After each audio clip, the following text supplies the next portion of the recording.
Hola, buen día, buenas tardes.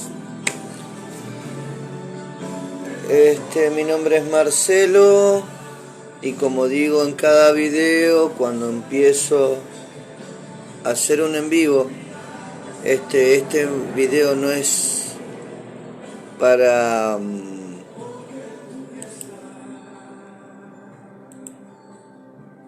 hacerme youtuber, para hacerme famoso en las redes, sino que estos videos son para expresar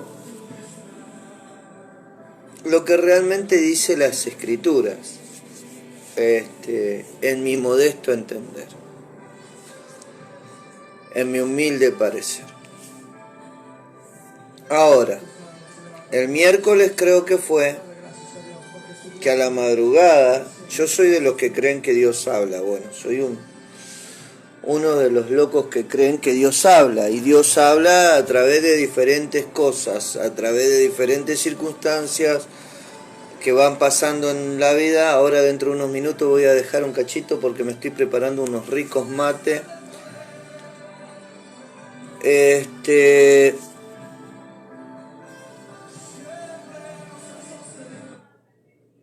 Y yo creo en la restauración de todas las cosas. Yo creo que en un momento preciso, creo que es en este tiempo, Dios tiene que abrir los tiempos de la restauración de todas las cosas. ¿Y a través de qué lo abre Dios? A través de la revelación de la Escritura. Yo creo que es el tiempo propicio, el tiempo adecuado. Está todo muy apocalíptico. Hay muchos cristianos que han tomado la palabra apocalipsis como algo terrible, algo malo, el acontecimiento de todas las cosas, pero en realidad el libro de Apocalipsis es todo lo que sucedió en la Biblia. El último libro de la Biblia es el glosario. Adelante de la Biblia es un libro, y hay diferentes tipos de libros. Hay libros que solamente te traen el índice, hay libros que te traen el índice y el glosario. El glosario es la parte de atrás, a donde el escritor hace una síntesis de todo lo escrito en el libro. Es como un resumen de todo lo que hay en el libro. El libro de Apocalipsis es el glosario de todo lo que hay en la Escritura. En el libro de Apocalipsis está resumido toda la historia de la Escritura. Ahora, el tema es el siguiente, que el libro del Apocalipsis tiene demasiada simbología para los ojos humanos, o sea, para nosotros tiene demasiada simbología, entonces no lo llegamos a entender. Pero el libro de Apocalipsis es toda la historia, todo el resumen de lo que pasó durante toda la historia de la Biblia. Ahora, muy bien. La palabra Apocalipsis significa revelación. Entonces nosotros estamos en el libro de Apocalipsis, estamos en el resumen de toda la historia del libro, y estamos en el resumen, estamos en el glosario de toda la historia de la Biblia, y estamos en el glosario de toda la historia de la humanidad. Porque en realidad la Biblia es nuestra historia. La Biblia cuenta la historia del pueblo hebreo, pero Dios lo representa a toda la humanidad en esa historia.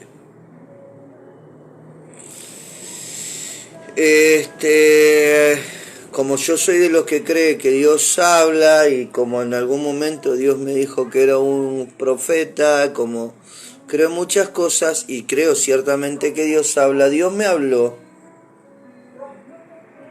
y estas son dos cosas que Él me marcó. Dios me habló que hará unos 15 días, no sé en qué lugar del planeta, no sé en qué lugar del mundo,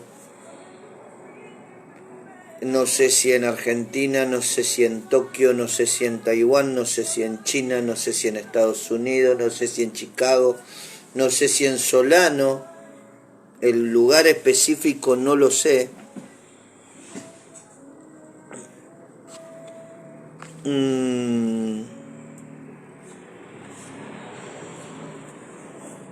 Hubo una reunión en donde hubo unas 10 personas.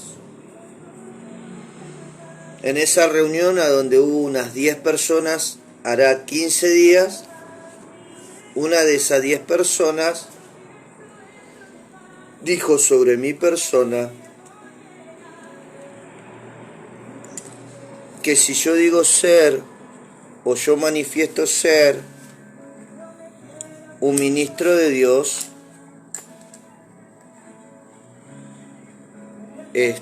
palabras menos, palabras más, aunque él no usó la palabra ministro, él usó otra palabra,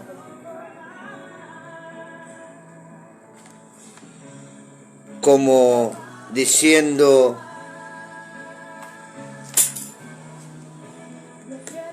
algo así, como si este muchacho diciendo decir quién es, ¿a dónde están sus frutos? ¿Cuáles son sus frutos? Nadie lo ve, nadie lo sigue, no tiene iglesia, no congrega. Eso no es cierto, sí congrego. Congrego en la iglesia del pastor Claudio Cañataro, que se llama Iglesia Nueva Vida, que está a un par de cuadras, 10 cuadras de mi casa. Es un lugar a donde me siento cómodo. Me siento bien y mi familia es la primera que llegó a ese lugar hace un tiempo. ¿Por qué me reservo mucho en no nombrar los lugares a donde congrego, los pastores con que me relaciono o cosas por el estilo? Porque la realidad es que yo hablo cosas que pueden generarle a la persona que me recibe en su casa, o sea, al pastor Claudio Cañataro de Iglesia Nueva Vida y a su esposa Miriam y a su presbiterio o a su pueblo, pueden llegar a ocasionarles inconveniente, porque yo no hablo lo que habla la religión tradicional, yo hablo lo que la escritura me muestra y base a lo que la escritura me muestra yo voy desarrollando una temática. Por ejemplo, recién yo iba a encarar con Hebreos 10 y Romanos 5, algo que empecé hablando el miércoles a la noche, pero sin embargo Dios me llevó a hablar del Apocalipsis, o el Espíritu me guió para que explicara lo que era el glosario del libro del Apocalipsis, que el libro del Apocalipsis es la revelación de todo lo que sucedió en la escritura, pero como tiene mucha simbología nadie lo entiende, o sea, mejor dicho, el Espíritu, el que lo hizo hacer así, lo entiende, pero las personas naturales o comunes como yo y como usted no lo entienden. Pero no lo entiende ¿por qué? Porque no es el tiempo o porque todavía el Espíritu no nos dio la revelación o porque todavía no era el tiempo de entenderlo. Pero la realidad es que el libro de Apocalipsis es el resumen de todo lo que sucedió en todos los otros libros aplicado en simbologías. Eso es el libro de Apocalipsis. Ahora, volviendo a la reunión, y en donde se habló de esa temática hace 15 días. No sé si algún día me entere quiénes fueron las personas. No creo que sea necesario que me entere quiénes fueron las personas, pero sí sé puntualmente cuál es la respuesta a la pregunta que hizo ese señor, señora, señorita, sobre dónde están mis frutos. Y la respuesta es la siguiente. Dios me dijo que le responda que en realidad mi función no es mostrar frutos, que en realidad mi función es contar lo que la Escritura me cuenta. Y tengo que asegurarme, esto sí es mi preocupación, o es lo que me tiene que importar, sí preocuparme que lo que explique sea verdad y sea sostenible a través de la Escritura, amén de que pueda parecer ridículo a los ojos de los hombres o loco. Lo que yo me tengo que asegurar, lo que a mí me tiene que importar, lo que a mí me tiene que develar, lo que a mí me tiene que realmente es mi responsabilidad, es decir la verdad sobre lo que la Escritura me muestra. Amén de que me escuche uno, que me escuchen cero, que me traten de loco, que pregunten a dónde están mis frutos, que pregunten esto, que pregunten lo otro. Mi tarea es sencillita, explicar lo que la Escritura me explica, que lo que la Escritura me explica a mis ojos sea verdad y explicarlo de tal manera que no haya manera de refutarlo, que no haya manera de contradecirlo. La otra vuelta yo hablé y dije que estaba en un juicio con los líderes religiosos de la iglesia. El día que dije que estaba en juicio con los líderes religiosos de la iglesia, era verdad. Era verdad. Pero no es contra la persona, sino que es contra la doctrina, contra la enseñanza, contra los fundamentos que esas personas ostentan. No es contra el ser humano, no es contra la persona, es contra su creencia, su manera de haber aprendido o haber sido adoctrinado sobre la Escritura.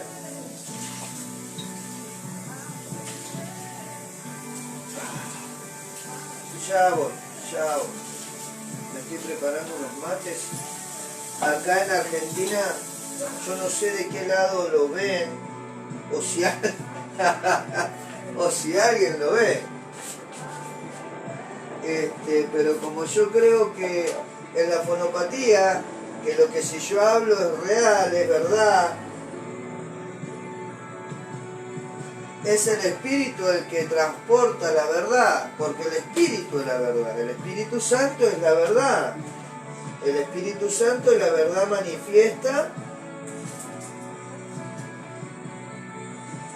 de Dios, el Espíritu Santo es la verdad revelada de Dios a los hombres, el Espíritu Santo es el que le da el ADN y la potestad de ser llamado hijo de Dios, porque el Espíritu Santo es la sabiduría y es la madre de la iglesia, es la madre de los hijos de Dios. Ahora, ¿y de dónde sacás vos, pibe, que la sabiduría era madre de los hijos de Dios, y porque lo dice en el libro de Proverbios capítulo 8, verso 1 en adelante.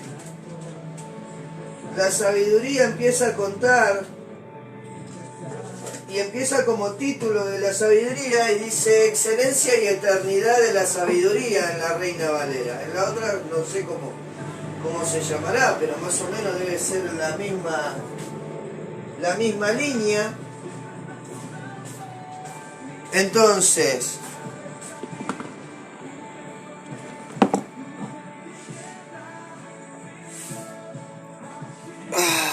la sabiduría se manifiesta y dice lo siguiente. Dice, Jehová me poseía. Aunque esto no era lo que iba a hablar, voy a entrar un poquito por ahí para...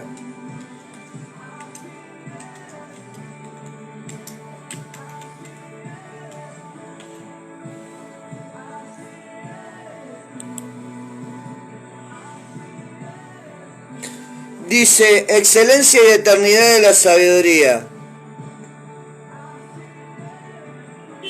Dice, no clama la sabiduría y da su voz la inteligencia. En las alturas junto al camino, la encrucijada de la vereda se para y dice, lugar de las puertas de entrada de la ciudad.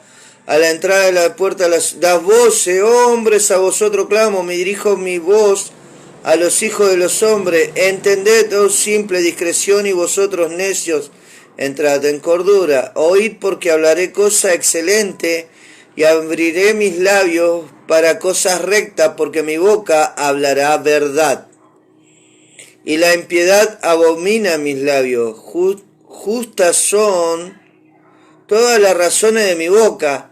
No hay en ellas cosa perversa ni torcida. En la boca de Dios no hay cosa ni perversa ni torcida. En la boca de la sabiduría, en la boca del Espíritu Santo no hay cosa ni perversa ni torcida. Todas ellas son rectas al que entiende y razonable a lo que han hallado sabiduría. Recibid mi enseñanza y no plata y ciencia antes que el oro escogido. Porque mejor es la sabiduría que la piedra preciosa, y todo cuanto se puede desear no es de la compararse con ella. Ahí empieza a expresarse, en el verso 12 empieza a expresarse la sabiduría como tal. Y dice, empieza a declarar la sabiduría y dice lo siguiente. Yo, la sabiduría, habito con la cordura y hallo la ciencia de los consejos. El temor de Jehová es aborrecer el mal, la soberbia, la arrogancia, el mal camino, y la boca perversa aborrezco. Ahora dice la sabiduría, conmigo está el consejo y el buen juicio. Yo soy la inteligencia, mío es el poder, dice la sabiduría. Por mí reinan los reyes y los príncipes determinan justicia. En la iglesia hay una palabra tremenda que viven proclamándola, pero no la entienden. Está en su boca y no la entienden. Porque dice que ellos son un rey de reyes. O sea que Jesús es rey de reyes y ellos son señor de señores. Y dice, conmigo está la sabiduría dice, conmigo está el consejo y el buen juicio. Yo soy la inteligencia, mío es el poder. Por mí reinan los reyes. ¿Qué reyes? Los hijos de Dios. Los hijos de Dios se jactan, se cansan de decir que Jesús es rey de reyes y señor de señores, y que ellos son, o sea, en teoría nosotros somos los reyes. Y entonces, ¿a quién le da la inteligencia y a quién le da la sabiduría para que reinen? El reino es algo de gobierno. Y lo primero que un hombre tiene que aprender a gobernar es su lengua. Lo segundo que tiene que aprender a gobernar son sus pensamientos. Lo tercero es su cuerpo. Lo cuarto es su casa. Lo quinto es su familia, y etcétera, y etcétera, y etcétera, así hasta llegar a las naciones. Si yo no empiezo a gobernar mi lengua, después gobernar mi cerebro, después gobernar mi cuerpo, y después gobernar mi casa, y después gobernar mi familia, y después gobernar el lugar a donde vivo, yo no soy rey de reyes, no soy señor de señores, no soy lo que proclamo con mi boca hacer. Eso no sé de dónde salió, pero salió. Dice, por mí reinan los reyes y los príncipes determinan justicia. Por mí dominan los príncipes y los gobernadores juzgan la tierra. Allá en el libro de Corintios el apóstol Pablo dijo que no entremos en juicio delante de los gentiles, porque nosotros éramos los que iban a juzgar la tierra.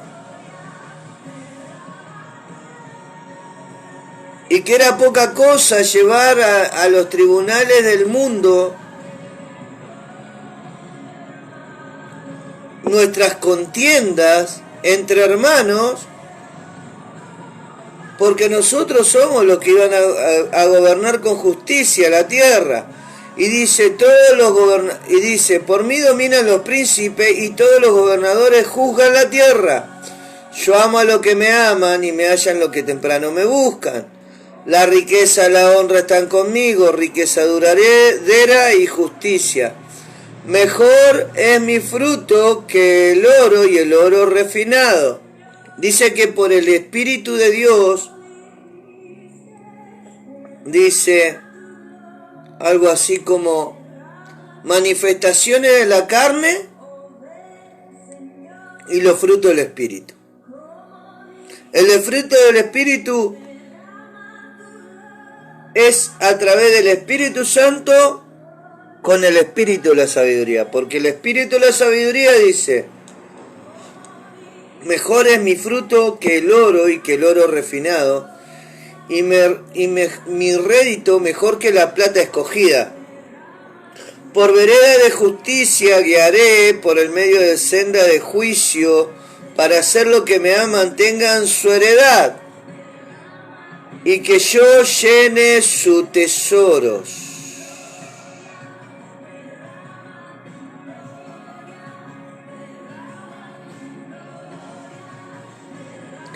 Hay un versículo bíblico donde Jesús dice, no temáis manada pequeña, porque a sus padres se le ha placido darle su reino en heredad, reino que había sido hecho desde antes de la fundación del mundo. Y el Espíritu Santo dice que yo llene su tesoro. Ahora, el Espíritu de sabiduría dice, Jehová me poseía en el principio, ya de antiguo, antes de sus obras, eternamente tuve el principado desde el principio, antes de la tierra. La sabiduría no dice que Jehová la engendró.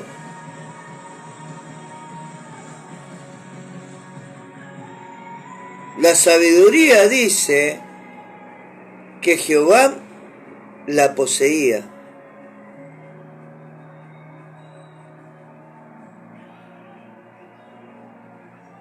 La palabra posesión es ser dueño.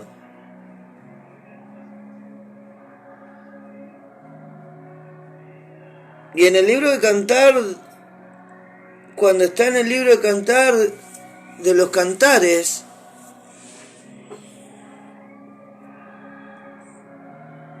la que amaba su alma, dice, yo soy de mi amado, y mi amado es mío. Palabras posesivas, posesión, dueño. Dice, Jehová me poseía en el principio. No dice, Jehová me engendró en el principio. O sea que la sabiduría era un ser, un espíritu de sabiduría, el espíritu de la sabiduría. La sabiduría es un espíritu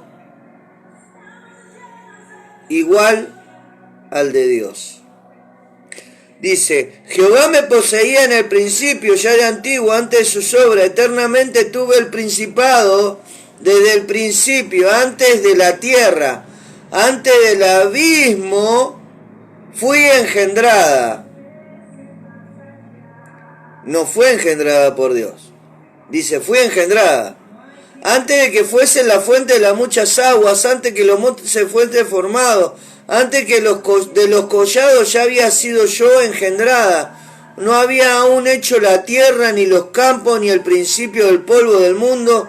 Cuando formaba los cielos, allí estaba yo. Cuando trazaba el círculo sobre la faz del abismo, cuando afirmaba los cielos arriba, cuando afirmaba la fuente de las fuentes del abismo, cuando ponía el mar por estatuto para que las aguas no traspasasen su mandamiento, cuando establecía los fundamentos de la tierra, cuando él estaba con él, estaba yo ordenándolo todo.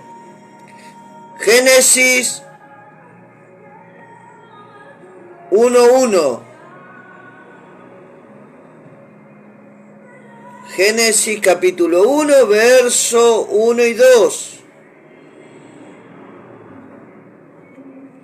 Dice que en el principio la tierra estaba desordenada y vacía. ¿Qué hace el espíritu de la sabiduría? Lo ordenaba todo. Con él estaba yo ordenándolo todo. Y era su delicia. ¿Quién era su delicia? Y era su delicia de día en día. La sabiduría era la delicia de Dios, teniendo solas delante de él en todo tiempo.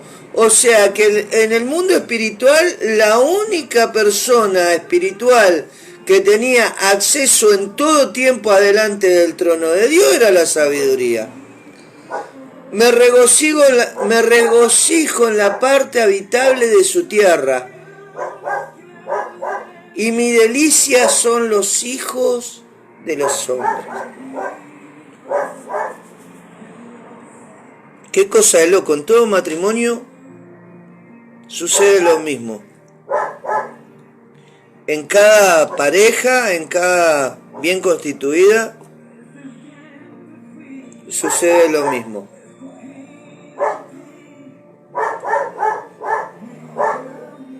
Mi delicia es mi señora y la delicia de mi señora son sus hijos. ¿Por qué? Dice, cuando él establecía los fundamentos de la tierra, con él estaba yo ordenándolo todo. Y era su delicia. ¿Quién era su delicia? La sabiduría.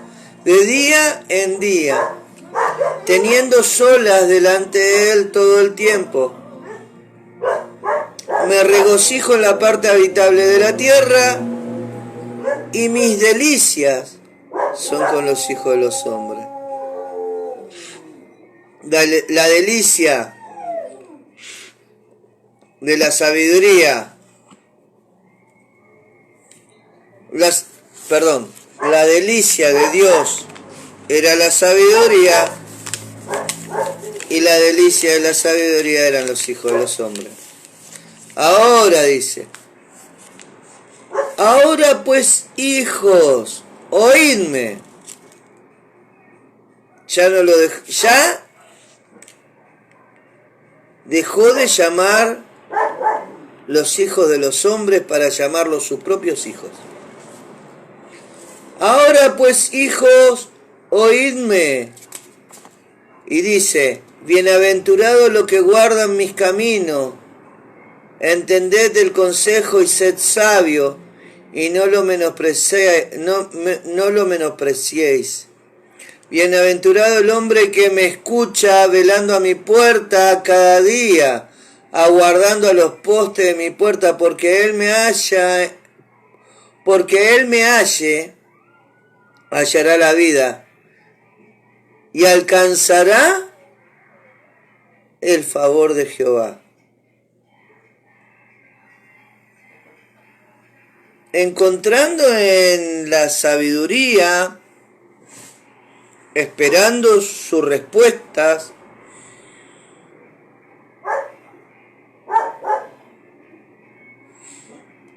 y aguardando sus puertas, no estoy hablando de la iglesia material, o sea, estructural, sino la iglesia en la puerta de la iglesia espiritual.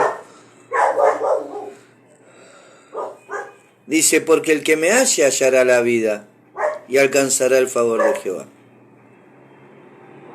El hombre, la persona, mujer, niño y anciano que ame la sabiduría y la busque y la espera a las puertas,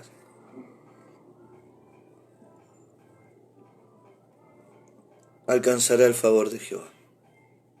Después dice, mas el que peca contra mí defrauda su alma. Todos los que me aborrecen aman la muerte. Una vuelta Jesús dijo,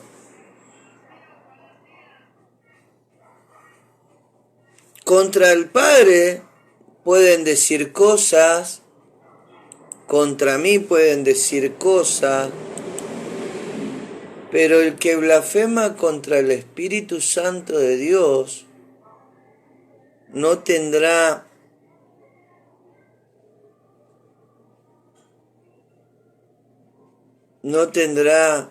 perdón ni en este tiempo ni en el venidero.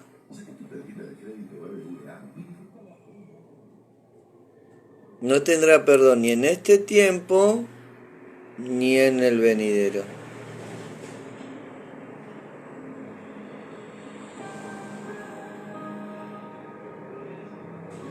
La sabiduría dijo, esto no estaba dentro de la temática, esto es otra cosa, no sé, esto es otra cosa. Mas el que peca contra mí defrauda su alma, todo lo que me ama, todos los que no me aman, todos los que me aborrecen aman la muerte. Bueno, me fui por el Apocalipsis, me vine a Proverbios 8, ahora vamos a Hebreos 10 y vamos a empezar con la temática de hoy. Recordando un poco lo que dije el miércoles, dije, no hay venida de Jesús si no hay restauración de todas las cosas.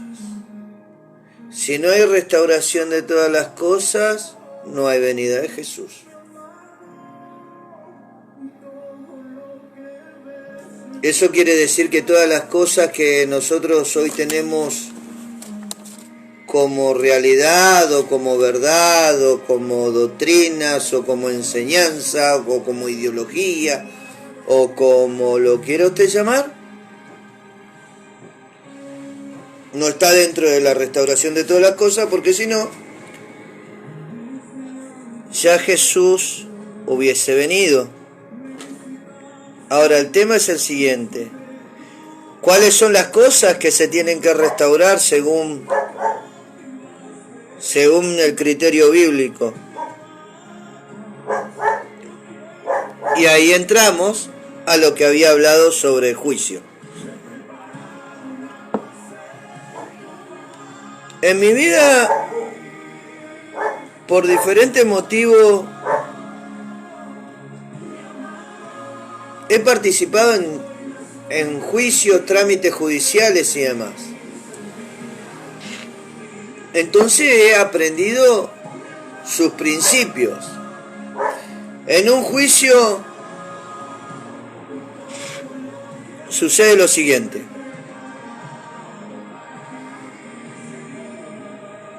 se presenta el litigante, o sea, se presenta el que acusa se presenta el acusado en un juicio penal.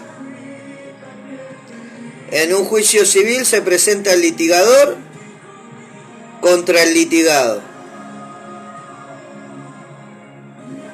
En un juicio penal se presenta el acusador contra el acusado y un juez independiente.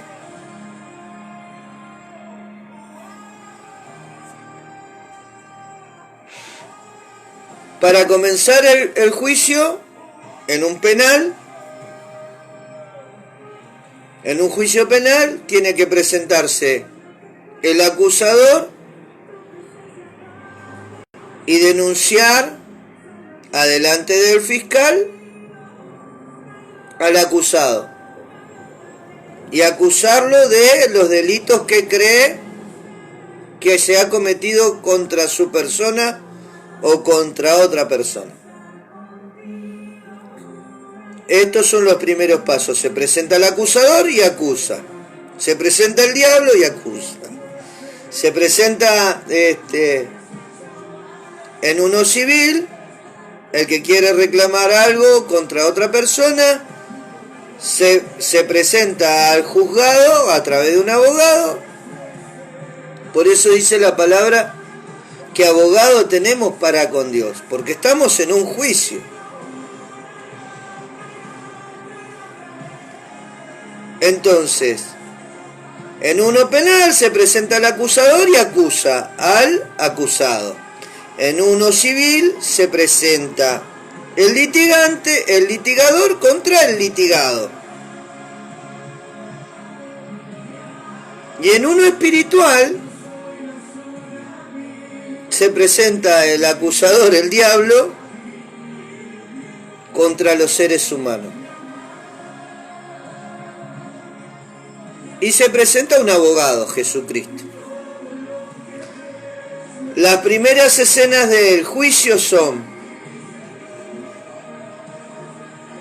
en un juicio penal es la acusación formal, fulanito de tal me robó 10 pollos. Por esos 10 pollos al acusado se le va a hacer una condena. En un juicio civil, la misma persona se presenta y dice: me robaron 10 pollos. Por ese juicio civil, el litigador litiga contra el litigado para recibir un resarcimiento económico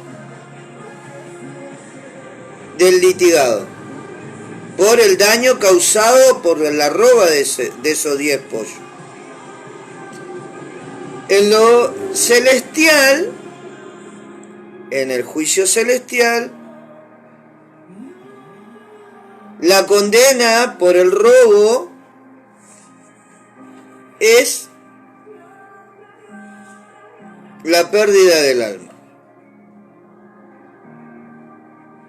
3 juicios, la misma persona. Por el acusado en lo penal es acusado por el acusador. El litigado por el litigante. El litigador contra el litigado. El diablo contra los seres humanos. Muy bien.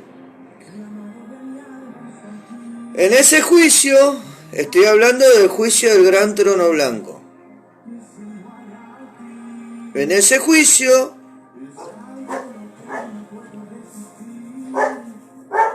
hubieron recopilaciones de datos.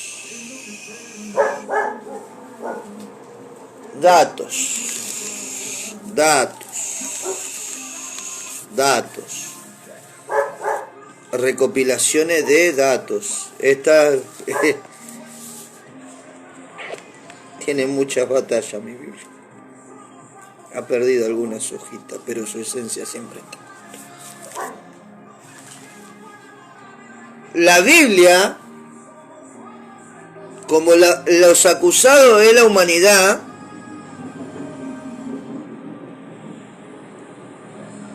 como los acusados son los seres humanos, los seres humanos en un principio perdió lo que es la eternidad de su cuerpo. El cuerpo de Adán era eterno, pero de manera preventiva, provisoria, de alguna manera como, digamos, como le llaman, cuando se paga una fianza hasta que se desarrolla todo el juicio y ese hombre mantenga una libertad para poder moverse y andar, el juez fija una fianza. En este caso, en el juicio, en la primera situación del juicio, hasta que se recopilan los datos y demás,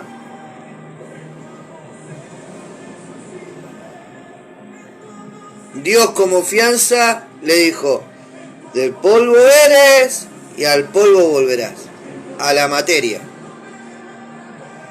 Pero el cuerpo de Adán, por la gloria de Dios, estaba capacitado para vivir eternamente, porque eternamente no era lo biológico lo que mantenía el cuerpo vivo, sino que era la gloria de Dios dentro de Adán. Ahora, siguiendo. En un juicio hay 3 pasos.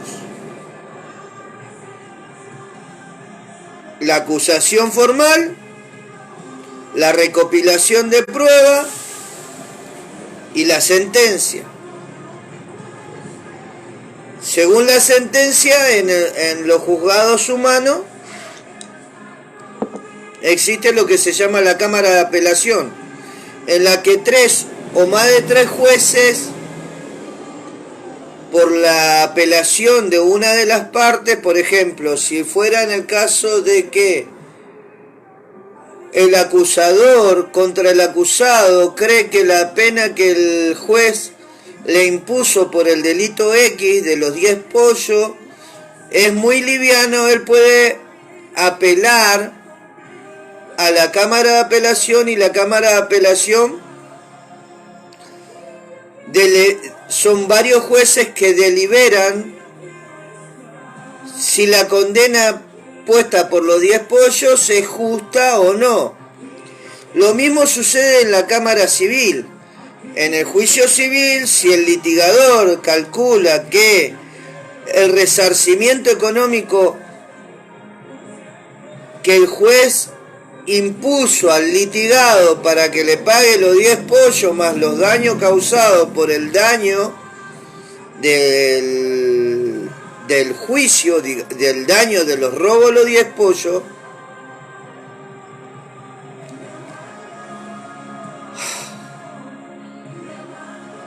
ay Señor, por los robos de los 10 pollos, el acusador, el litigador puede decir: no, los pollos salían 1.000 pesos o $1.000 los 10 pollos, y el juez cifró un 10% más del valor, o sea que en vez de darme $1.000 o 1.000 pesos por los 10 pollos, me dio 1.100 pesos, pero yo calculo que por la producción de los pollos, de los huevos y de las cosas que los pollos me podían dar, el daño es mayor a 2.500 dólares o pesos. Entonces el litigador va a la Cámara, apela a la Cámara, el litigador apela a la Cámara y solicita que se revea la sentencia aplicada por el juez de primera instancia. Explicarle sobre leyes, señora más.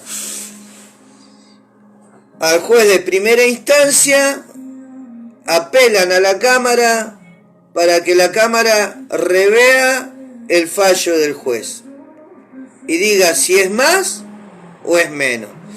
La Cámara puede aceptar parcialmente, la Cámara puede beneficiar parcialmente al litigador. Bueno, dice, el juez le dio 1100. Bueno, vamos a darle nosotros, para que este hombre se quede tranquilo, vamos a darle 1500. Este hombre, el dueño de los 10 pollos, dice no, porque las pérdidas son de 2500, o sea que no llega a cubrir, cubre una porción muy baja de los 2500 que yo espero como resarcimiento económico. Entonces tiene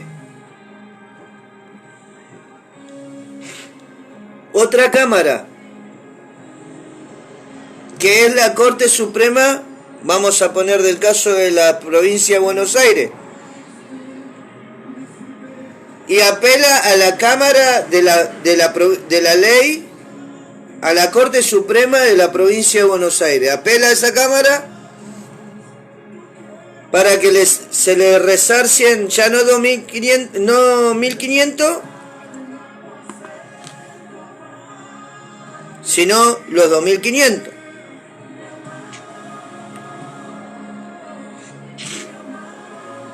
El litigante que está litigando en contra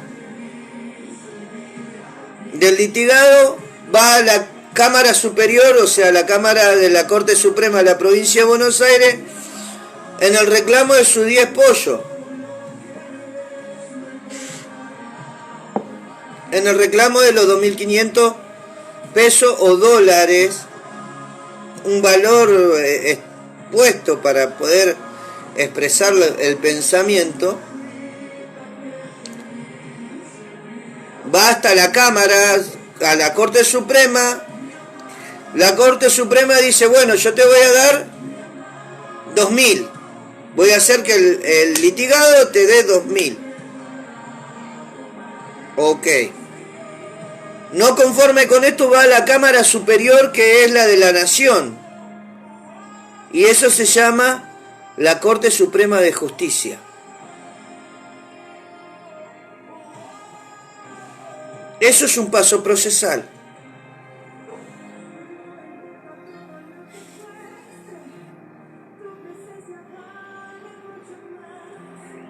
En el mundo espiritual,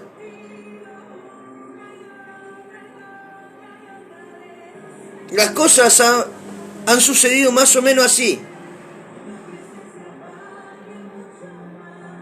Y después voy a dar textos bíblicos, porque yo sostengo que lo que va a suceder no es el arrebatamiento de la iglesia, sino que lo que va a suceder es la resurrección de los muertos.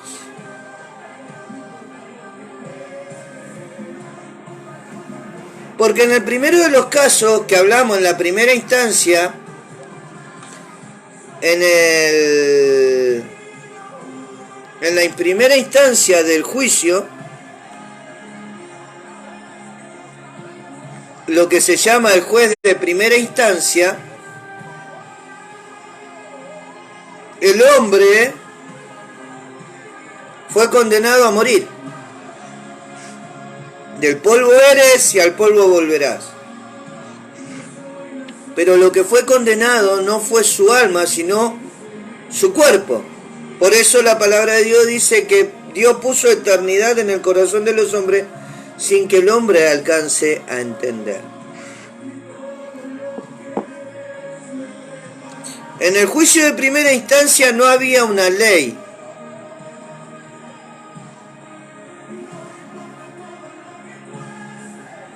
Había un plan en ejecución de Dios, y ahí vamos al trigo y la cizaña. ¿Por qué?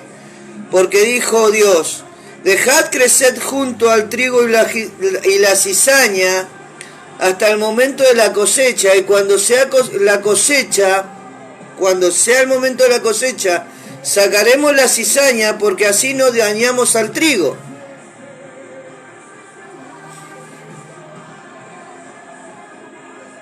El trigo y la cizaña. Dejemos crecer al hombre junto con el pecado, porque no hacer que vayamos a querer cortar el pecado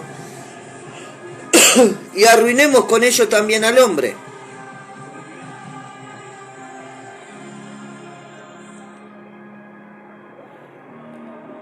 Para mí es tan fácil entenderlo, pero es tan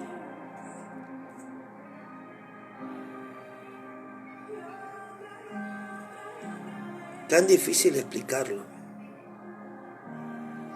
Espero que lo esté haciendo bien. Entonces, en el juez de primera instancia,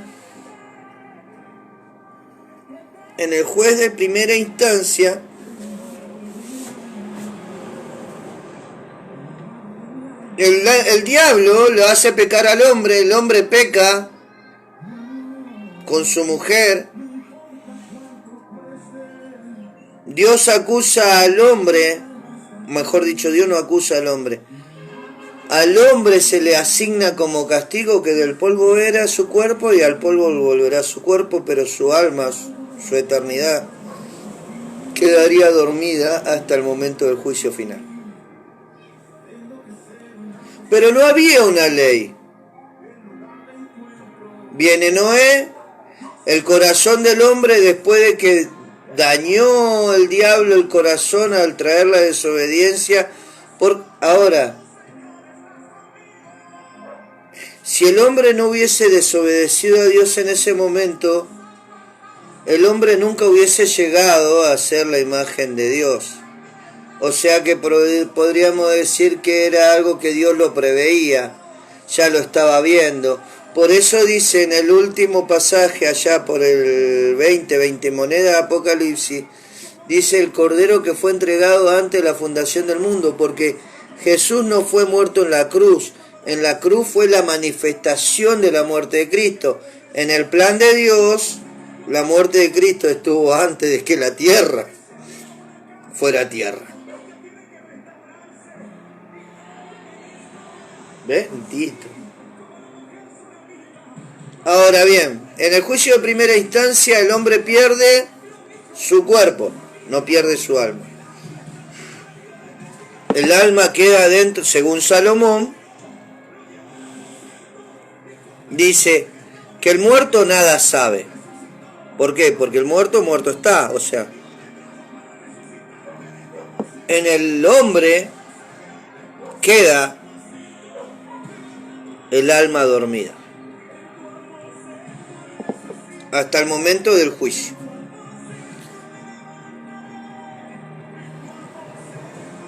Está Noé, Dios vuelve a reactivar su proyecto con Noé. La maldición sobre los hombres había sido terminada. ¿Por qué? Porque murieron todos en el diluvio. Lo único que quedaban era Noé y su familia. Hasta el momento que por un embriague de Noé, Cam lo ve, cuenta a sus hermanos que su padre está dormido en el medio de la tienda, y Noé con su boca trae nuevamente la maldición sobre la tierra, o mejor dicho, trae la maldición sobre su descendencia, trae la maldición sobre uno de sus descendientes, y no trae la maldición sobre Cam en sí, sino que trae la maldición sobre Canaán, porque Noé no maldice a Cam, maldice a Canaán. Yo iba a hablar de otra cosa. Maldice a Canaán. Canaán es el padre de los cananeos y los jebuseos y todo lo demás. Y Sem y Jafet, que eran los hijos mayores y del medio, de Noé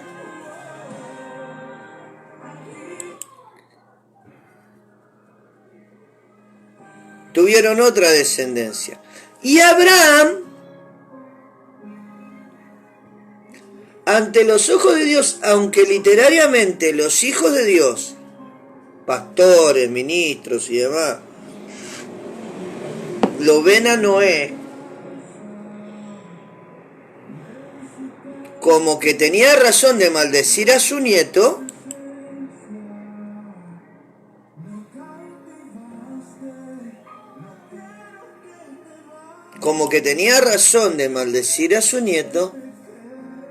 para los ojos de Dios estuvo mal. ¿Por qué? Porque el nieto había nacido dentro del arca que Dios mandó a formar, o sea que el nieto cargaba el diseño del arca.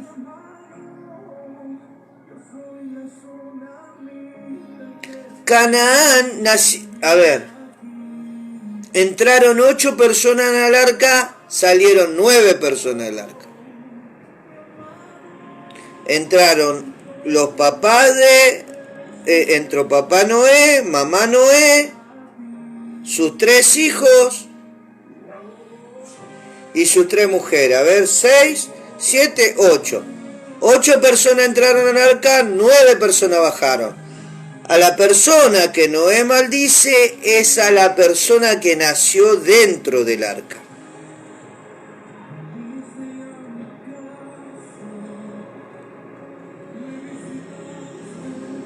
Entonces,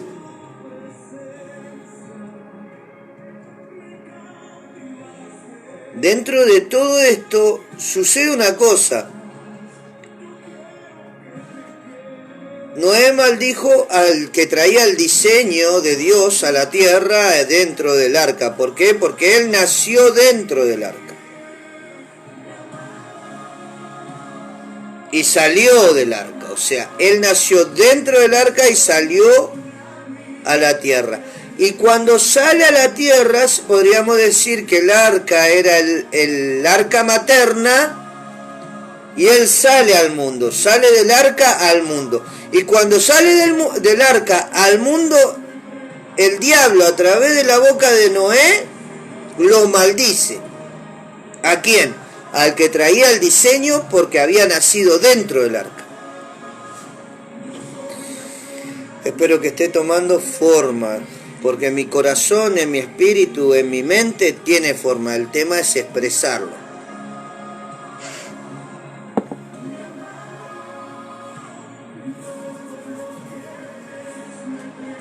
Noé muere, sus descendencias se desparraman por la tierra, y en el tiempo Dios toma a uno de los linajes de Jafet, hijo bendecido por Noé. Acuérdese que el hombre pierde su cuerpo en un juicio de primera instancia. En un juicio de primera instancia, el hombre, Dios toma como fianza para libertar el alma del hombre al cuerpo, y entonces le dice al cuerpo: del polvo eres y al polvo volverás. Dios toma a Abraham de Ur de los Caldeos, descendiente de Jafet, y le da una promesa. A un bendecido de Noé, Dios le da una promesa. ¿Por qué? Porque no podía bendecir a Cam y a Canaán, ni a los descendientes de Canaán, por el hecho de que Noé, quien Dios había escogido en su generación como herramienta, lo maldijo. Entonces, Dios toma a Abraham y lo saca, por eso es que le dice: sal de tu tierra y de tu parentela. Por eso es que le dice sal, y esto no era lo que yo estaba por hablar. Le dice: sal de tu tierra y tu parentela, y lo lleva a un lugar, según dice el libro de Hebreos, que Abraham salió en busca de una ciudad que él no conocía, o sea, salió sin dirección, salió a lo Bartolo, salió. Dios le dijo, sal de la tierra, de tu tierra y tu parentela.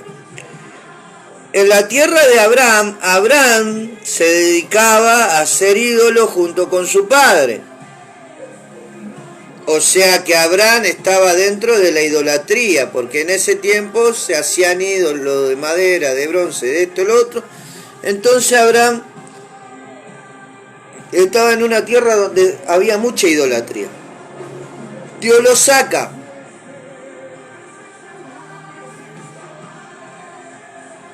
Lo lleva a Egipto, crece en Egipto, la genética de Abraham va a Egipto, pasa a Isaac, Isaac comete los mismos errores que el padre. Estamos todavía en el juicio de primera instancia. En un momento dado Dios dice lo siguiente.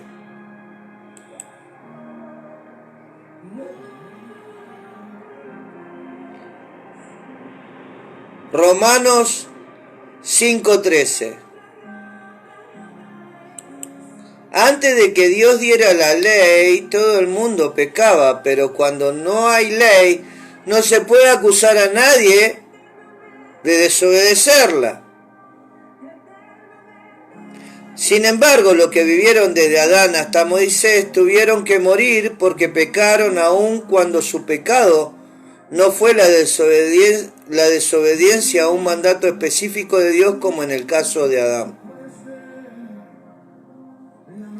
Desde Abraham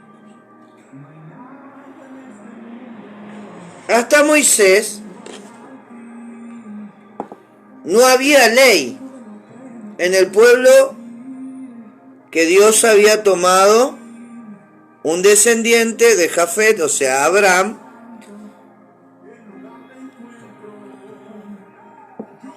para dar forma a su proyecto. Pero acá la escritura dice claramente, antes de que Dios diera la ley, todo el mundo pecaba. Todos los hombres de ese tiempo pecaban. Pero como no había ley, nadie lo podía acusar de pecado, nadie lo podía acusar de desobediencia. Y dice, sin embargo, los que vivieron desde Adán hasta Moisés tuvieron que morir porque pecaron aun cuando su pecado no fue la desobediencia a un mandato específico de Dios, como en el caso de Adán. Es decir, como la muerte entró por un solo hombre y así genéticamente se trasladó a todos los hombres,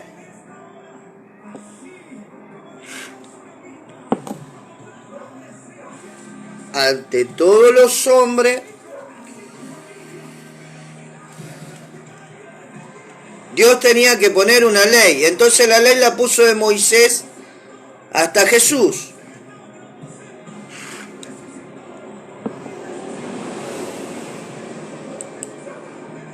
Y dice, Hebreos 10:1, traducción lenguaje actual. La ley de Moisés era solo una muestra de lo bueno que Dios nos iba a dar y no lo que en verdad nos daría. La ley de Moisés sirvió para que haya un parámetro de ley. No matarás, no robarás, no cometerás falso testimonio, no mentirás, no te enojarás con tu suegra. Todo el mundo le pega a la suegra, no sé por qué. La cuestión es que del tiempo de Abraham a Moisés no hubo ley. Del tiempo de Adán a Moisés no hubo ley.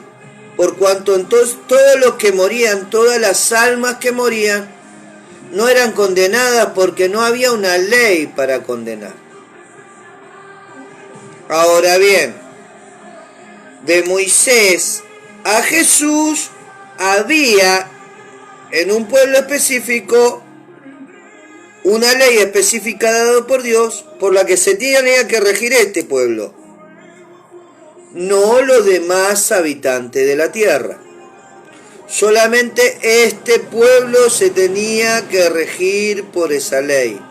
Por cuanto se le había dado la ley a este pueblo menospreciaba a los gentiles, menospreciaba a los publicanos, menospreciaba, y éramos peor que perros en su tiempo para los hebreos. ¿Por qué? Porque los hebreos tenían la Torá, la ley dada por Dios. Pero todos los otros pueblos, como no tenían ley, seguía ejerciendo lo que es Romanos 5, 13 al 21.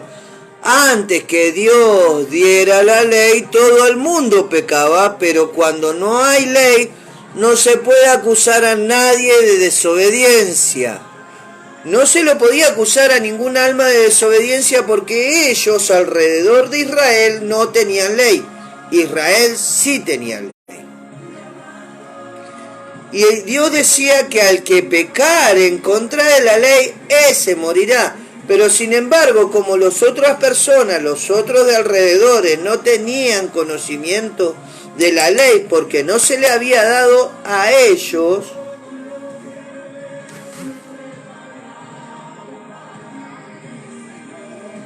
gloria a Dios.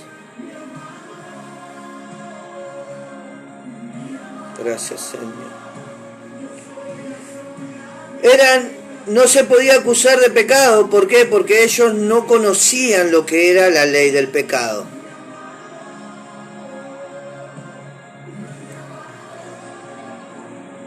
Entonces, de Moisés a Jesús,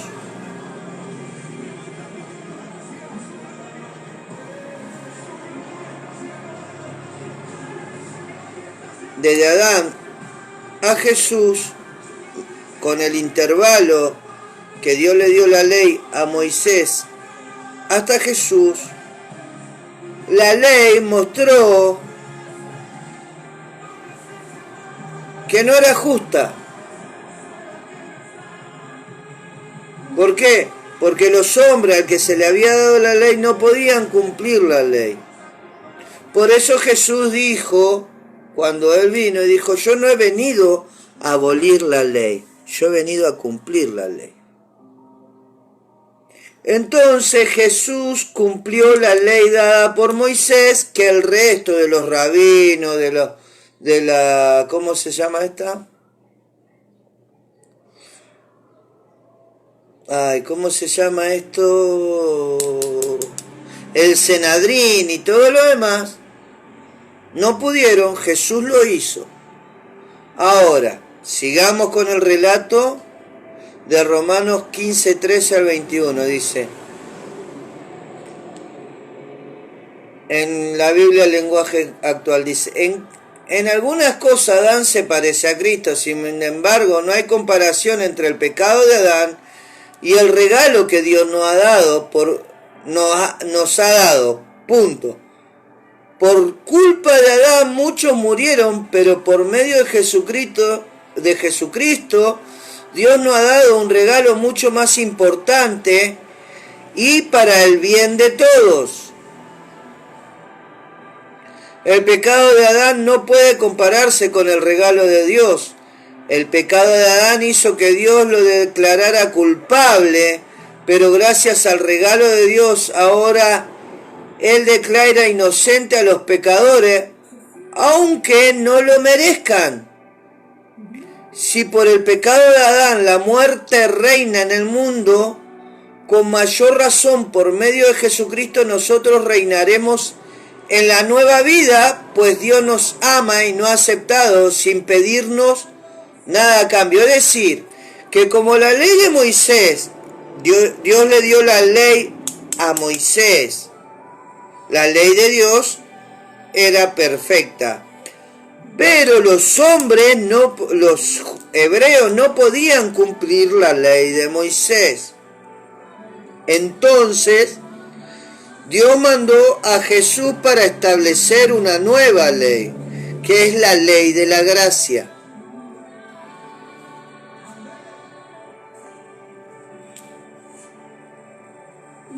cambiate que te llevo. Que es la ley de la gracia.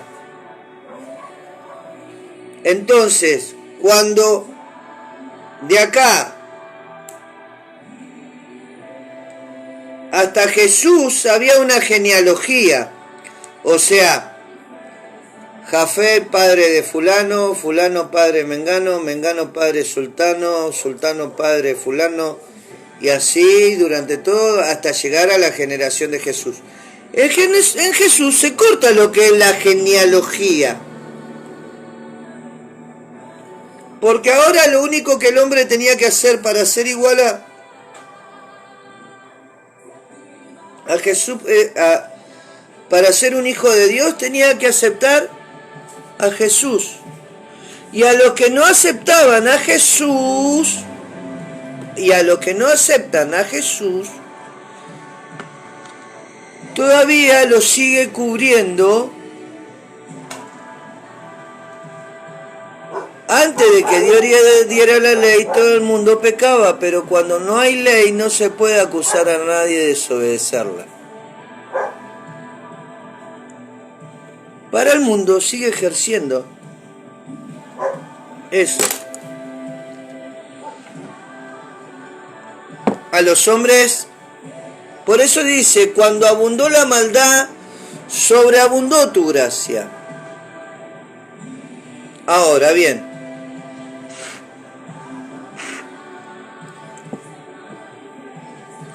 ¿por qué?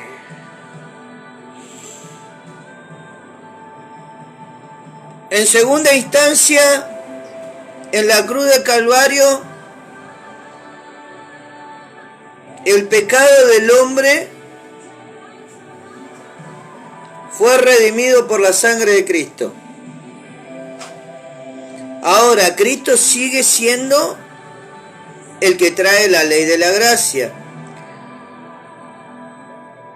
Entonces, no puede, la iglesia de Cristo no puede condenar lo que Cristo trajo por ley, gracia y misericordia. Entonces, cuando la iglesia condena al pecador y lo aleja de la misericordia de Dios, de la gratitud de la misericordia de Dios, de la gracia de Dios, comete el mismo error que cometían los escribas y fariseos con su misma gente cuando no podían cumplir con la ley de Moisés.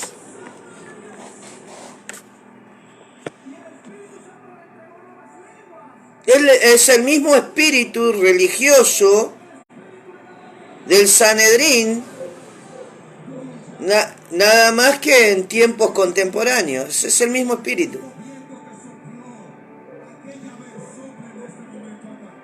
Y una vuelta Pedro tuvo un encontronazo con Dios, porque todos hablan de la sábana que bajó, pero Dios lo estaba retando a Pedro.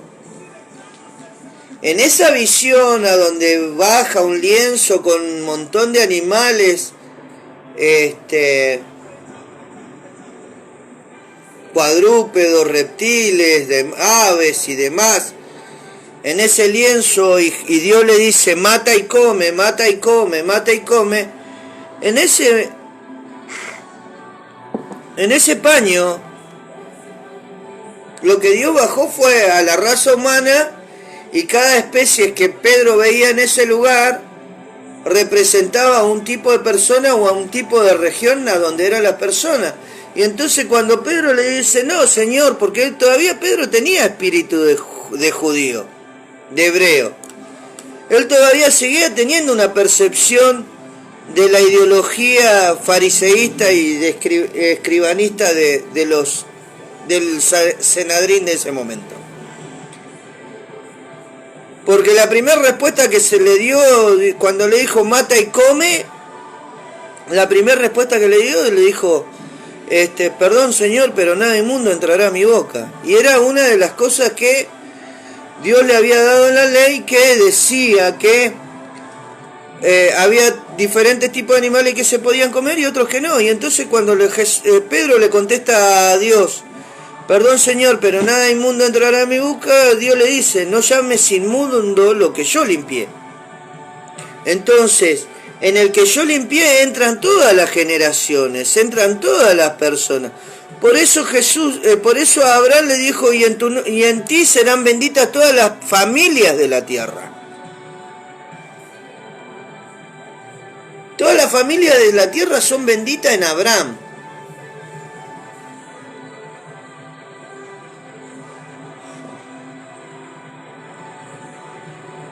Y hoy encontramos en la iglesia que están decidiendo quién va al infierno y quién va al cielo, quién es más santo y quién no es más santo. Ese no es problema de la iglesia, no es el problema del hombre o el pastor o el diácono o la hermana. Ese no es problema del ser humano. Dios escoge y Él va a llevar al que Él quiere y Él va a traer al que Él quiere y Él va a hacer lo que Él quiera porque Él es el dueño, Él es potestad, Él es soberano. Yo no soy soberano. Dios es soberano. Yo iba a hablar de otra cosa y me llevaron hacia esta línea de pensamientos.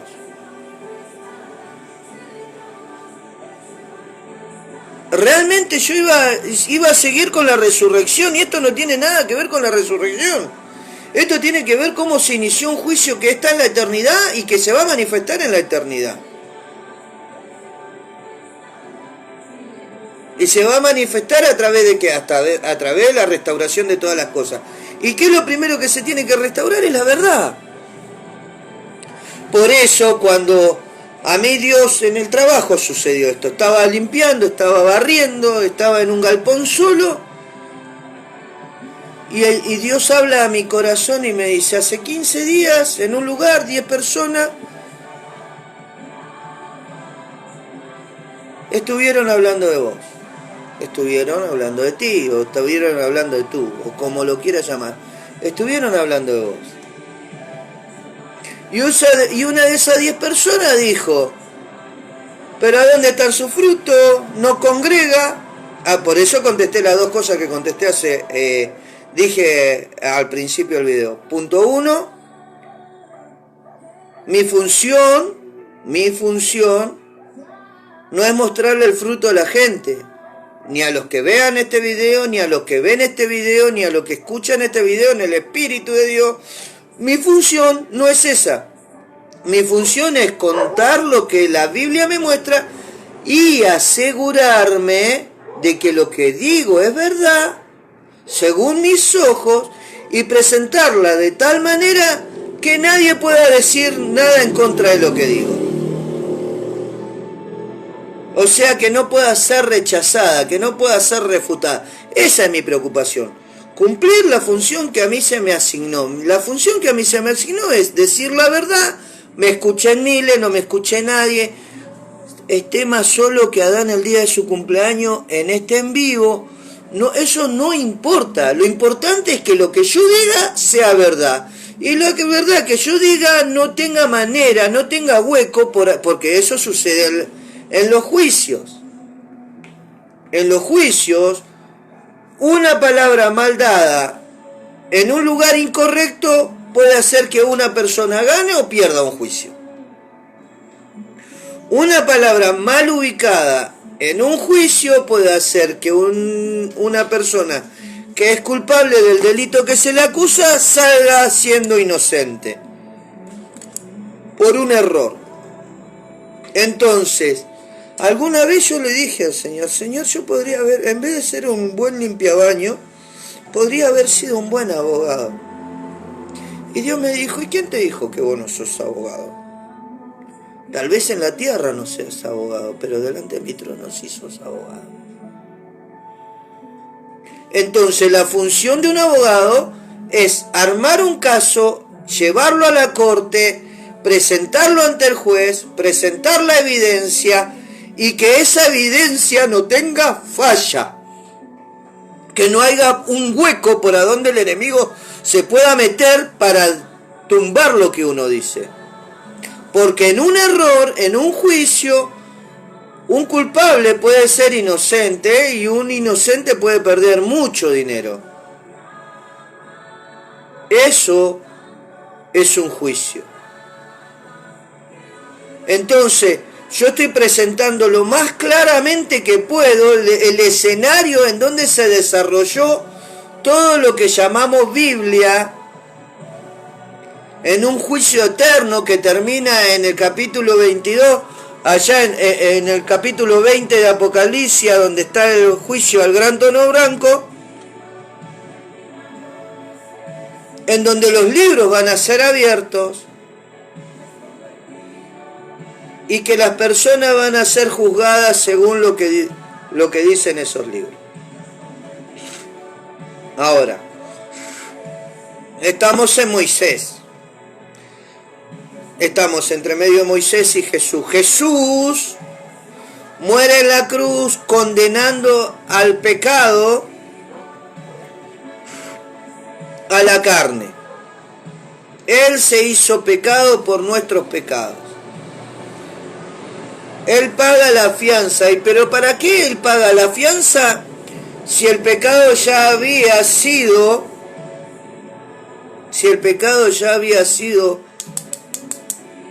pagado por la fianza que dio el cuerpo.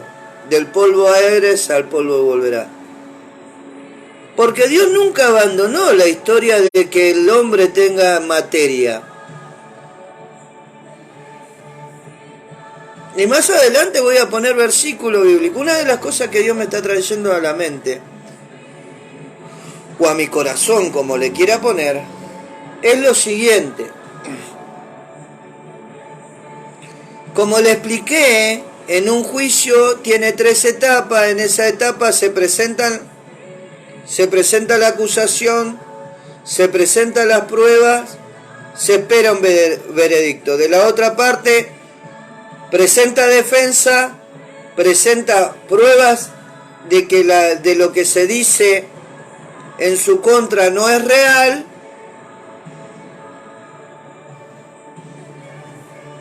y espera veredicto. Acusador, litigador, acusado, litigado, veredicto.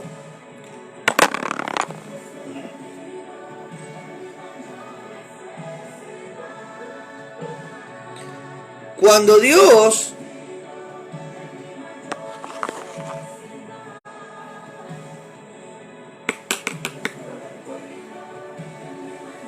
veredicto. Ahora, la sentencia presentada por la Cámara en este juicio eterno fue que como el hombre no tenía con qué pagar la condena, vino Jesús y pagó por nosotros. ¿Qué? La condena. Mi pueblo perece por falta de conocimiento. La condena de mi alma, la condena de mi cuerpo y la condena de mi espíritu fue pagada por Cristo. Ahora, ¿qué es lo que me lleva a perecer a mí? La falta de conocimiento. Por falta de conocimiento, yo eché a mi sacerdocio. Mi pueblo perece por falta de conocimiento.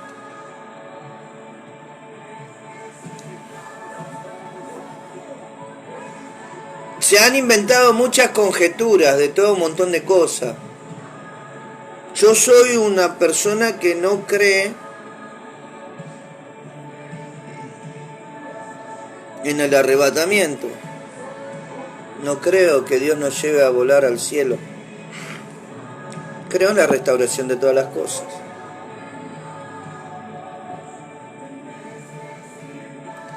La restauración de todas las cosas se anteponen entre sí con la del arrebatamiento, porque el arrebatamiento significa huir.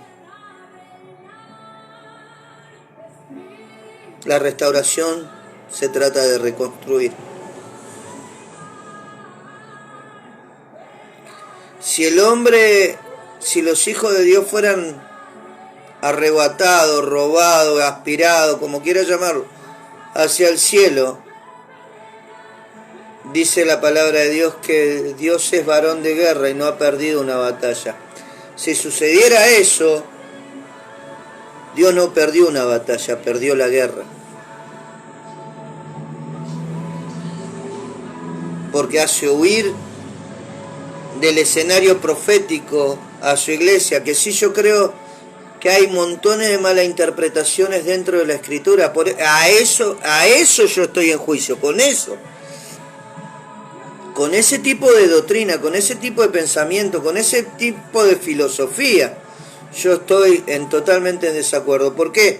Porque Abraham le dijo, levanta tus ojos y mira todo lo que... Abraham, el padre de la fe, todo lo que está sobre esta tierra, mira para todos lados, porque esto te lo daré a ti y a tu descendencia generación en generación. A Abraham, Dios le devolvió lo que había perdido Adán. Lo único que no le devolvió fue la inmortalidad. ¿Por qué? Porque había un plan redentor. Jesús dijo, ustedes escudriñan las Escrituras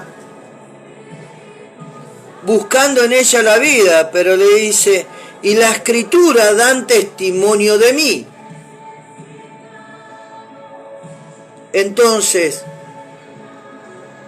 en la Escritura está el testimonio de Jesús. Entonces, a Abraham, Dios le dice, levanta tus ojos y mira. Y esto va en contra de la doctrina del arrebatamiento. En el Salmo 2, el salmista dice, pídeme y te daré por herencia las naciones. En el Padre Nuestro, Jesús dice, hágase tu voluntad aquí en la tierra como en el cielo.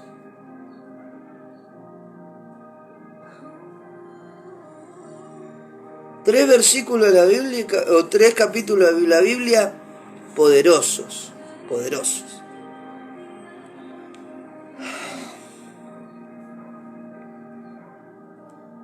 Gloria a tu nombre, Señor. Entonces, volviendo al tema, estamos que en la otra cámara se presenta a Cristo y paga. Pero nosotros seguimos muriendo. ¿Por qué? Porque tiene que llegar el tiempo de la restauración de todas las cosas. ¿Y todas las cosas a qué se tiene que restaurar? Al conocimiento de la verdad. Conoceréis la verdad y la verdad os hará libres. Yo soy el camino, la verdad y la vida. Nadie irá al Padre si no es por mí. O sea, hasta que no sea restaurado como principio la verdad de lo que dice la Escritura, nosotros estamos dando vuelta como Israel en el desierto, y lo peor de todo es que la tierra se sigue deteriorando. Y una de las cosas que trae la restauración de todas las cosas, trae la restauración de la tierra. Si mi pueblo se humillare, en cual mi nombre es invocado, y se humillare de todo su corazón, yo los oiré desde los cielos y sanaré su tierra. Joel, capítulo 2 creo. Y restituiré lo que había comido la oruga, el saltón y el revoltón y el manchanchón y eso. Ahora, hoy escuché de un pastor que hablaba de que según los científicos dicen que nosotros en estos 7 meses del año ya nos comimos todas las reservas o todo el potencial que la tierra tiene para darnos de comer. En estos 7 meses nos comimos lo que se come en un año. O sea que el canibalismo del hombre o el consumismo del hombre creció en 7 meses lo que se come un año. O sea que los 5 meses que quedan por delante nosotros no nos vamos a comer, en teoría, lo que dicen los científicos. No lo digo yo, lo dicen los científicos. En teoría no vamos a comer, en estos 5 meses que quedan para terminar el año, no vamos a comer parte de lo que hay para el 2023. Y es por eso que están hablando y están queriendo llevar a esterilizar a las mujeres y poner así tipo China,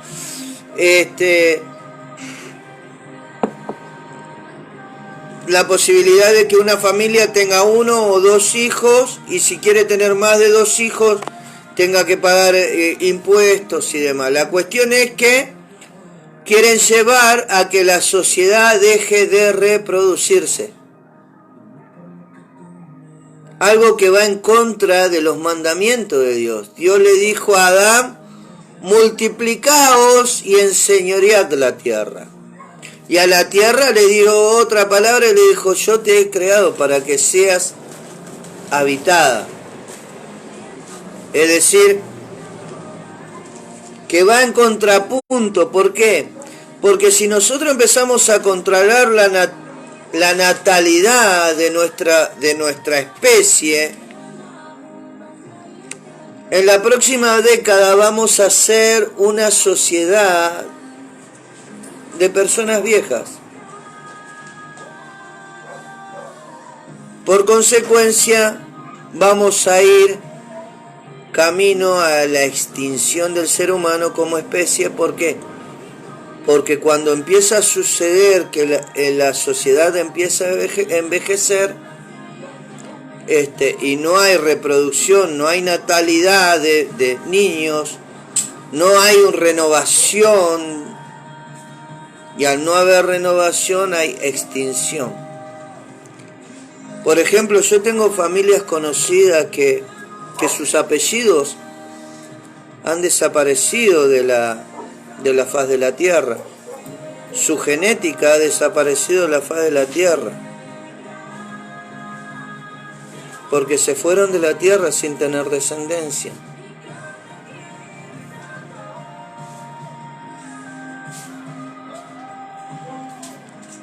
Entonces, una de las cosas que trae la restauración de todas las cosas es la restauración de la tierra.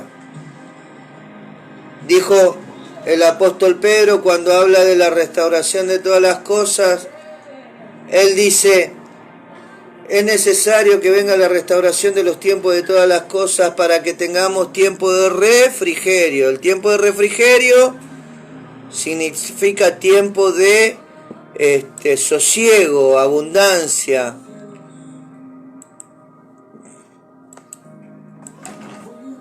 Los tiempos de la restauración de todas las cosas.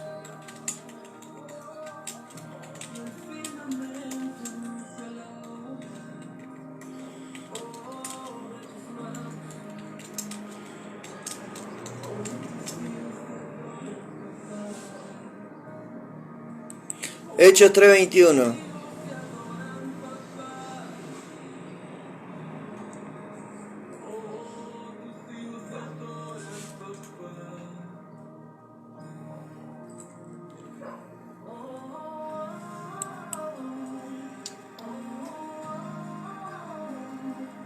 Dice Hechos 3:20 al 22, traducción lenguaje actual. Y les enviará a Jesús, que es el Mesías, que desde el principio Dios había decidido enviarles. Por ahora Jesús tiene que quedarse en el cielo hasta que Dios vuelva a hacer nuevas todas las cosas. Esto también lo anunciaron hace mucho los profetas que Dios eligió. Uno de esos profetas fue Moisés, quien dijo: Dios elegirá a uno de nuestro pueblo para que sea un profeta como yo. Ustedes andarán todos lo que él diga. La traducción Reina Valera contemporánea. No, a ver, vamos a ver. Reina Valera actualizada. Dice: y que él envíe a Cristo Jesús, quien le fue previamente designado.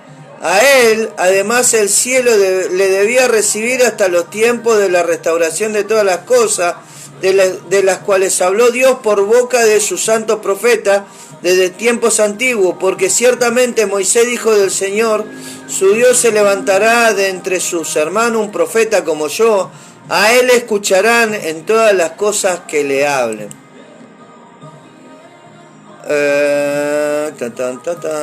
A ver. Y dice, y el Señor les mande tiempo de alivio enviándoles a Jesús, a quien desde el principio había escogido como Mesías para ustedes, aunque por ahora Jesucristo debe permanecer en el cielo hasta que Dios disponga, hasta que Dios ponga en orden todas las cosas, como dijo por medio de sus santos profetas que vivieron en los tiempos antiguos. Moisés anunció a nuestros antepasados, el Señor su Dios hará que salga de entre ustedes un profeta como yo, obedeciéndole en todo lo que les diga. ¿Por qué Moisés hacía hincapié a que él iba a enviar un profeta como él? ¿Por qué? Porque Moisés fue para la ley y Jesús fue para la gracia. De eso se trata la Biblia. Del Antiguo Testamento. Sabía que el testamento es un derecho que alguien deja, es un derecho póstumo. Es algo que yo hago con mis bienes en vida, que conseguí en vida, y se lo dejo o se lo designo a mis descendientes.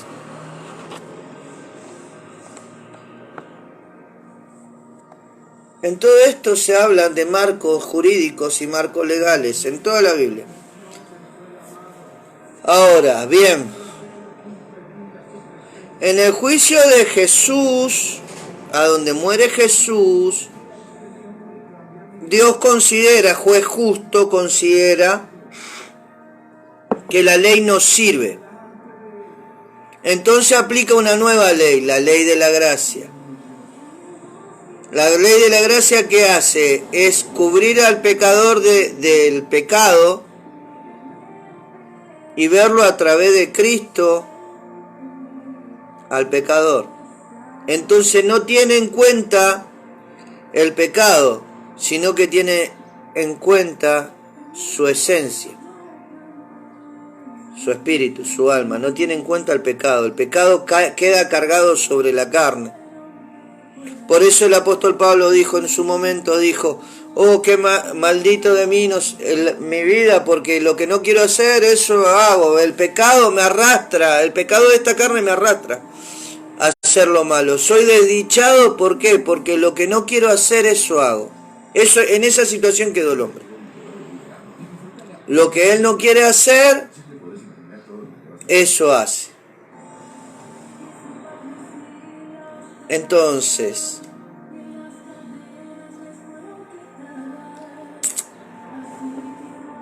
todo el Nuevo Testamento, registro, pruebas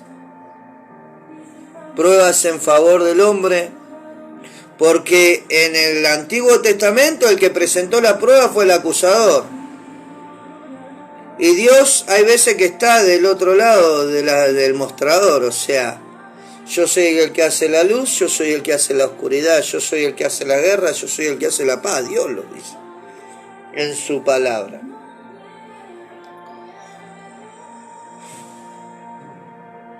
Entonces Dios permitió que todo esto acontezca. Ahora estamos en un juicio que, bueno, ya el alma y el espíritu están salvados. El espíritu y el alma son de Dios. Ahora estamos yendo tras la restauración de nuestro cuerpo. La redención de nuestro cuerpo.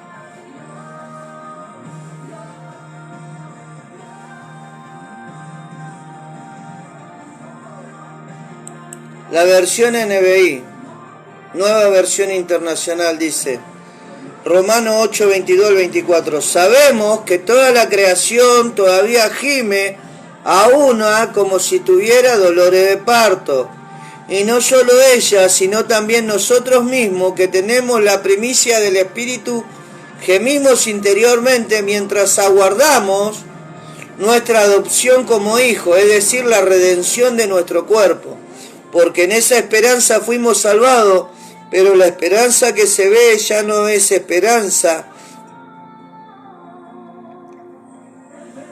¿Quién espera lo que ya tiene? Sabemos que toda la creación todavía gime a una como si tuviera dolores de parto, y no solo ella, sino también nosotros mismos, que tenemos la primicia del Espíritu, gemimos interiormente mientras aguardamos nuestra adopción como hijos, es decir, la redención de nuestro cuerpo, porque en esa esperanza fuimos salvados, pero esperanza que se ve ya no es esperanza. ¿Quién espera lo que ya tiene? Es decir, toda la creación gime, lo que vemos es gemir la creación. ¿O alguien tiene duda de eso? Porque está en dolores de parto. Y dice, y no solo ella, sino también nosotros mismos, que tenemos la primicia del Espíritu, gemimos interiormente mientras aguardamos nuestra adopción como hijos, es decir, la redención de nuestro cuerpo. Nuestro cuerpo va a ser redimido.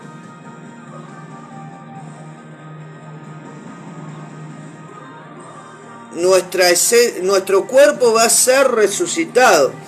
Lo dice la Biblia. Ahora me tengo que ir a llevar a mi hija a un cumpleaños. Pero cuando siga mañana, si Dios me permite la oportunidad de seguir mañana con este tema, nosotros estamos en la antesala del juicio del trono blanco. Nosotros estamos en la antesala de donde dice, el mar devolverá sus muertos, el Seol y el Hades devolverá sus muertos, y van a ser abiertos los libros del juicio del trono blanco. Y en el libro del juicio del trono blanco,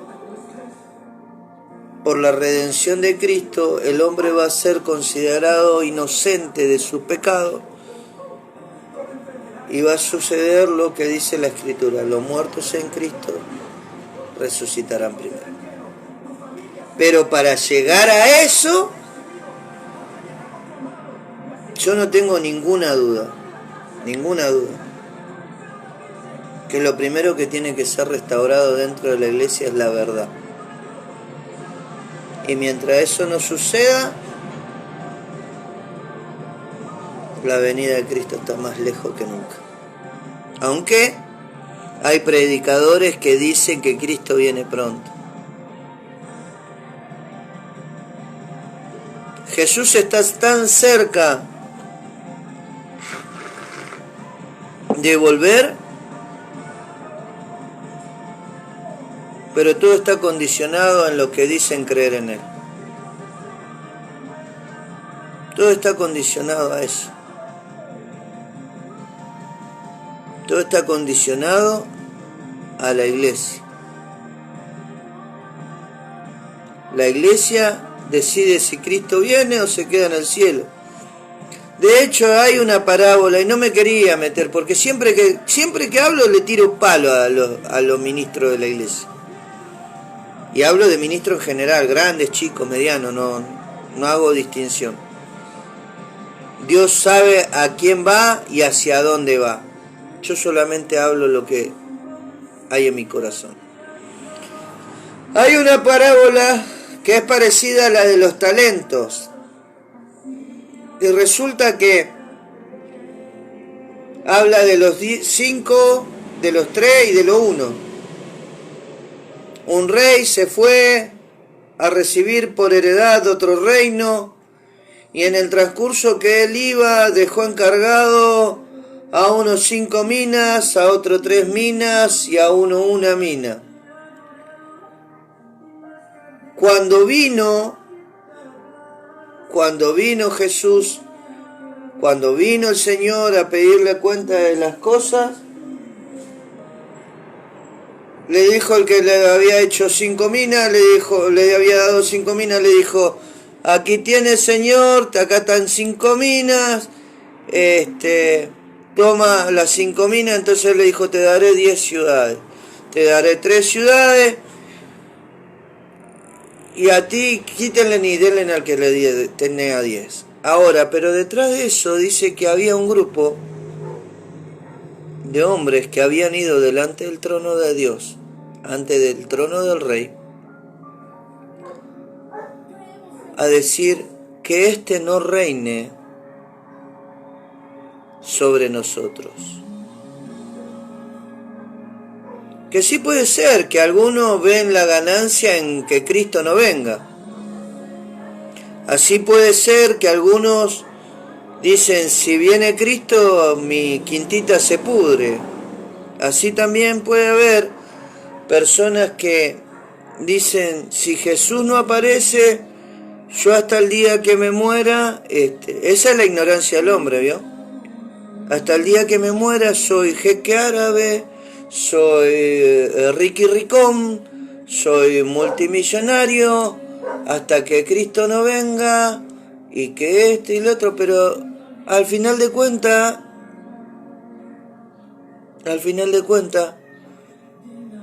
el rey recibió su corona, y a todos aquellos que fueron y le dijeron al otro rey, al que iba a entregarle el trono a ese rey, fueron y le dijeron que no reine sobre nosotros, le fue cortada la cabeza. Puede ser la cabeza ministerial, puede ser la cabeza de su vida, puede ser... Ahí dice la cabeza, no especifica qué representa la cabeza. Usted póngale el nombre que quiera de lo que pueda representar esa cabeza. ¿Quién es usted?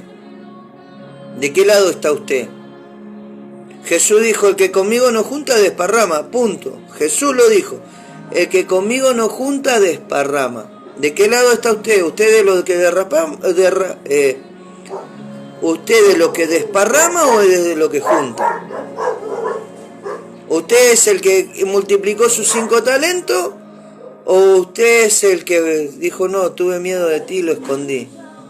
O por ahí, peor aún, fue de los que fue a decirle a quien le iba a entregar el trono a este rey, no, que no reine sobre nosotros.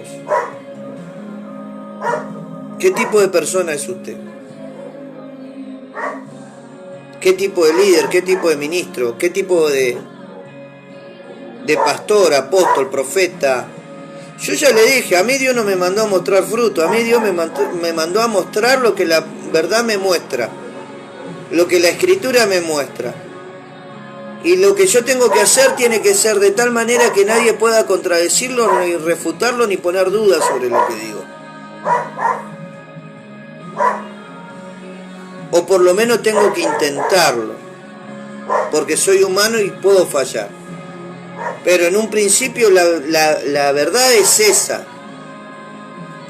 En un principio lo que estoy diciendo es eso. La iglesia tiene que entrar en la restauración de todas las cosas, la restauración de todos los tiempos, y en la restauración de todos los tiempos lo primero que se tiene que restaurar es la verdad. Porque si no hay verdad restaurada, no hay conocimiento, y si no hay conocimiento, mi pueblo perece por falta de conocimiento.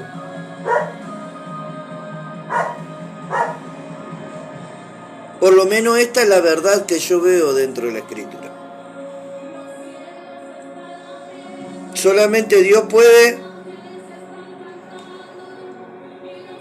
Él puede dar convencimiento de la verdad.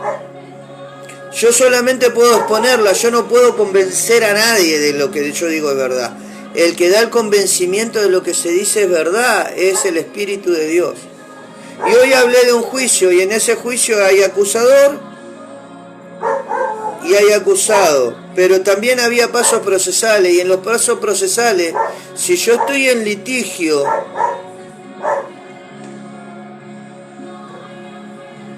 con otra persona, yo tengo que presentar mis bases. Como este es un juicio espiritual, no es un juicio por una propiedad, no es un juicio por un auto, no es un juicio por una deuda, no es un juicio por un bien material, sino que se trata de un juicio espiritual. Todo tiene que ser juzgado a través de la palabra y examinado a través de la palabra, y el que da el discernimiento de lo que es verdad y es mentira es el Espíritu de Dios, quien es que hizo la palabra, el que creó la palabra, el que inspiró la palabra. Esto es así. A mí, si alguien me quiere juzgar, que me juzgue por la palabra, que examine la palabra. A mí nadie me puede juzgar porque yo tengo juicio sobre mí mismo. Yo soy el dueño de mi juicio. Yo sé lo que represento y yo sé lo que expongo. Yo sé lo que hablo. La otra vuelta dije que lo que no creo o lo que no entiendo no lo hablo. Y lo que acabo de explicar medianamente, tratando de dentro de mi ignorancia hacer lo más claro que puedo, yo sé que lo que estoy diciendo es verdad. Ahora, yo no soy el que va a examinar la verdad. Dios es el que tiene que impartir la verdad. Él tiene que dar del discernimiento de la verdad. En el nombre de Jesús. Padre, en el nombre de Jesús suelto mi palabra a través de tu Espíritu Santo para que tú la lleves a donde tú desees, a donde tú quieras, Señor. Es tu palabra, no es mía. Son tus hijos, no tuyos, Señor. Son tus hijos, no míos, Señor. Por eso te pido, Padre, que en el nombre de Jesús tú lleves a tu palabra a revelarse a los corazones de los que tú quieres que sea revelado, Señor. A través de este mensaje, a través de tu espíritu, a través de tu voz. Alcanza, Señor, al que tú quieres alcanzar. En el nombre de Jesús, cubro mi mente, mi espíritu, mi cuerpo con la sangre de Cristo y me declaro, Señor, siervo tuyo, hijo tuyo. Y que solamente he hablado lo que tú has querido que yo hablara, y he callado lo que he creído que era conveniente callar, Señor, como tú me has enseñado, Padre. En el nombre de Jesús, la verdad yo la expuse, Señor, como tú me dijiste que hay que exponerla, Señor. Tratando de cubrir todos los espacios para que no haya duda de lo que estoy hablando, Señor. O por lo menos, Señor, que no haya errores, aunque pude haberme equivocado con mi boca, pero tú no te equivocas. Tú tomas lo que es tuyo, Señor, y lo haces perfecto. En el nombre de Jesús. Te doy gracias, Señor, por haberme acompañado hasta aquí. En el nombre de Jesús, amén.